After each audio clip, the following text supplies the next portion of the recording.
शाहजिल राह को रेस्टोरेंट में बुलाता है, उसे प्रपोज करता है, लेकिन राह उसका प्रपोजल रिजेक्ट कर देती है।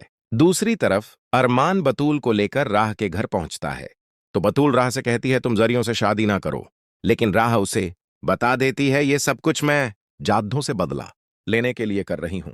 इसके बाद अगले दिन जरून फौरन मौलवी सांप को लेकर सेफ हाउस में पहुंचता है, लेकिन राह तभी बड़ी चालाकी से निकाह के पेपर की जगह प्रॉपर्टी के पेपर रख देती है। जिसके बाद मौलवी साहब जैसे ही निकाह शुरू करवाते हैं, राह निकाह के ड्रेस में आती है। इन दोनों का जैसे ही निकाह शुरू होता है तो जरियों खुशी खुशी में उन निकाह के पेपरों पे सनेचा कर देता है। जिसके बाद साइन होते ही राह जड़ियों से निकाह करने से साफ इनकार कर देती है। इसके बाद उसी वक्त अरमान भी वहां पर आ जाता है।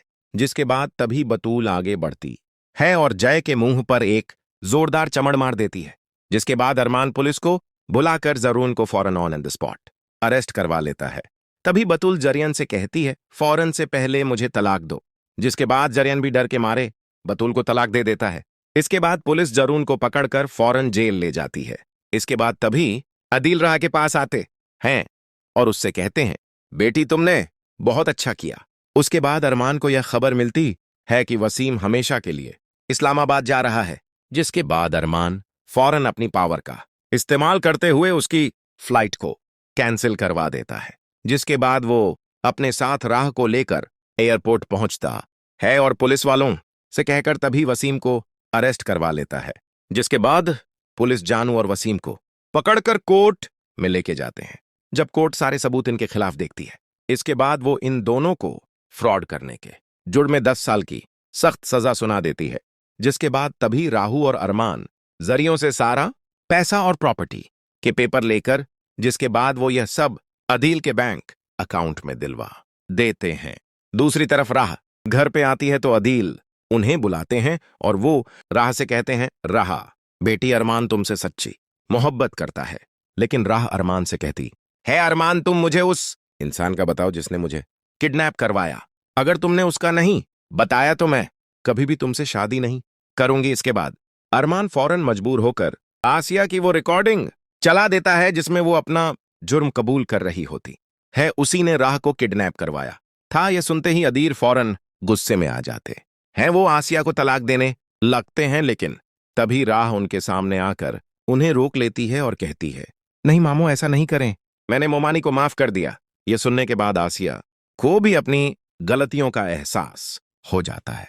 जिसके बाद वो राह के पास आती है और उसे रोती हुई कहती है बेटी मुझे माफ कर दो, मैंने तुम्हारे साथ बहुत कुछ गलत किया है। ये देखने के बाद राह भी उन्हें माफ कर देती है। दूसरी तरफ अरमान राह को शादी की शॉपिंग करवाने के लिए कराची के बड़े मॉल लेके जाता है। जिसके बाद अगले दिन उन दोनों का निकाह होता है। जिसके बाद तभी कबीर मौली सांप को लेकर आते हैं जैसे ही उन दोनों का निकाह स्टार्ट होता है। जिसके बाद शाहजैन भी वहां पर फौरन पहुंच जाता है। इसके बाद जैसे ही वह बतूल को देखता है तो वह उसका हाथ पकड़ लेता है और उसे तभी प्रपोज कर देता है। जिसके बाद अरमान और राह का जैसे ही निकाह मुकम्मल होता है तभी अरमान राह को अपने घर लाता है तो उसे बहुत कीमती डायमंड का सेट गिफ्ट करता है। इसी तरह शाहजैन अदील के घर पहुंच जाता है। वो अदील से बतूल का हाथ मांगता है और उसे कहता है मैं बतूल से मोहब्बत करता हूं। जिसके बाद अदील खुशी खुशी रिश्ते के लिए हां कर देते हैं। जिसके बाद तभी बतूल वहां पर आ जाती है और कहती है मैं पढ़ाई करने के लिए अमेरिका जाना चाहती हूं, अभी मैं शादी नहीं कर सकती। इसके बाद वो शासन से कहती है शासन मैं अपनी पढ़ाई मुकम्मल करके आ जाऊं, उसके बाद मैं तुमसे शादी करूंगी। जिसके बाद तभी बतूल पढ़ाई के लिए अमेरिका चली जाती है। दूसरी तरफ घर में राह की तबीयत अचानक खराब होती है। जिसके बाद अरमान फौरन उसे हॉस्पिटल लेके जाता है।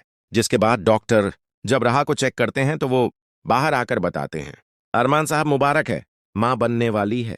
सुनने के बाद अरमान बहुत ज्यादा खुश हो जाता है। तो दोस्तों आप लोगों को मान ड्रामे की इस तरह से हैप्पी अर्निंग पसंद आई है तो कमेंट सेक्शन में हैप्पी अर्निंग लिखना ना भूलिएगा।